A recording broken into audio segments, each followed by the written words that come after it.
Dobar dan želim svima i drago mi je da se vidimo na još jednoj epizodi na mom YouTube kanalu Nešto se sprema. Dobro došli! Dragi moje, djeca jako često traže žurke da naprave i jako često me pitaju mama, ajde pomozi. Sa druge strane, jelo isto mora da bude ukusno i da spremimo brzo, lagano i ukusno. Ali i prezentacija je jako važna i zato ja vam predlažem danas da snimimo jednu varijantu da poslužimo jelo, zakuske, paštete, salate u korpicama.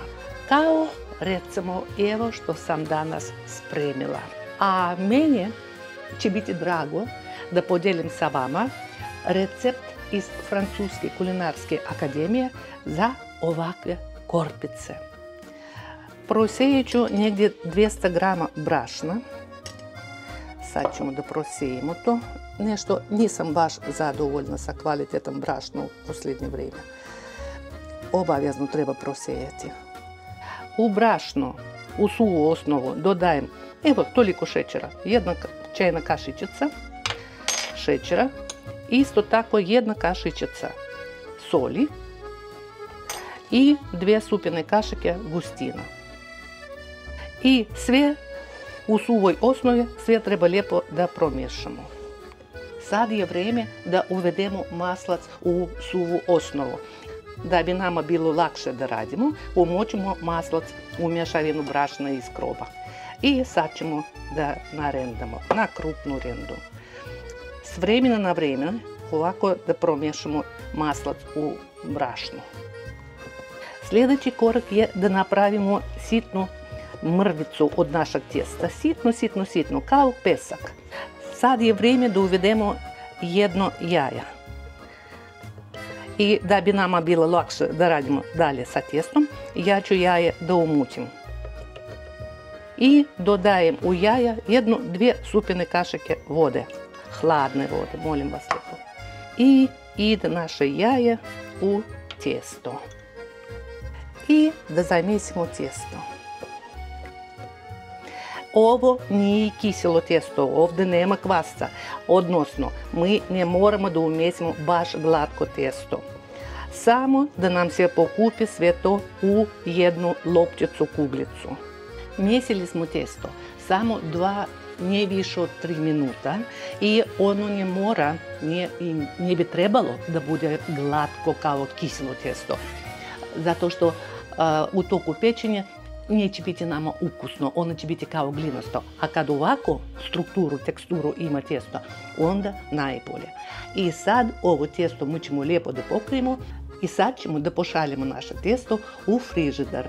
Najmanje na pola sata, a najbolje neka odstoji 1 sat. Interesantna stvarčica koju već sad moram da vam kažem, da ovako pripremljeno tijesto može da stoji u frižideru, recimo danas ćemo da pečemo, najmanje pola sata treba da odstoji. A ako ne planirate celo tijesto da ga koristite, onda može do nedelju dana da stoji u frižideru, ali lijepo poklopljeno. Dragi moji, naše tijesto je odstajalo u frižideru sat vremena i sad ajmo da pravimo korpice. Sve detalje ću da pokažem. Pobrašnjavit ćemo našu radnu površinu. Uzet ću komad tijesta. Isto ću odozgo da pobrašnjavim. Isto da pobrašnjavim oklagiju. I sad ćemo da rastanjimo na 2 mm.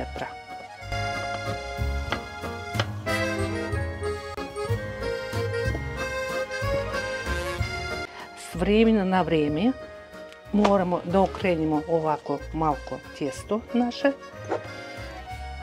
Još da pobrašnjavimo. Da poravnimo sve što se nama ne sviđa i onda rastanjujemo. Koja je to debljina? Pa milimetar, tako nešto. No, maksimum 2. Moje modlice su prečnika 7 cm. A ja moram da isječem kružić malo veći. Ovdje je dijametar 8,5 cm. I После ću da zapakujem kao korpice, ali pazite, papirne modlice, silikonske modlice neće da prorade. Treba ili metalne ili ovakve kao što ja imam jednostavno od alufolije. Ajmo da isečemo kružiće.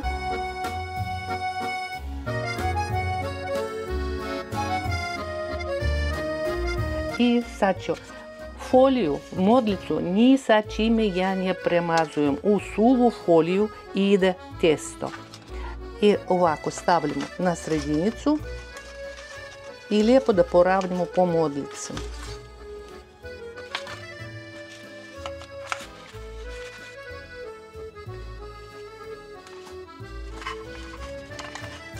Prvo pritisnimo dno, a poslije da poravnimo zidove.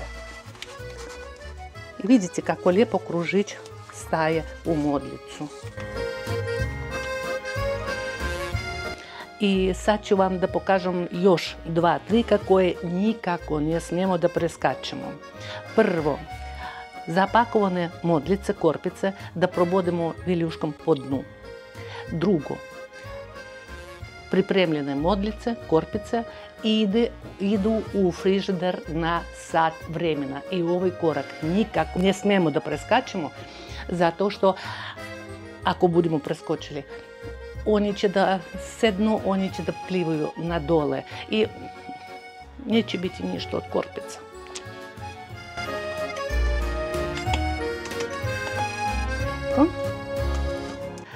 Sviđaju mi se ove modlice zato što jako zgodno spakivati ih u frižider. Evo pogledajte šta ja radim. Uzimam, jedan, dva, tri, četiri i idu u frižider na sat vremena.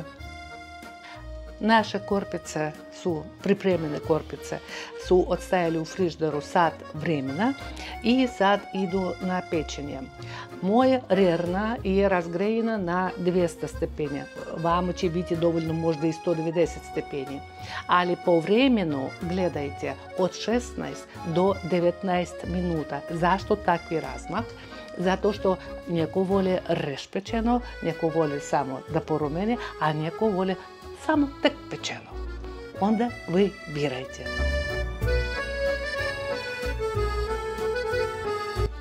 Ispekli su se naše korpice, vadim.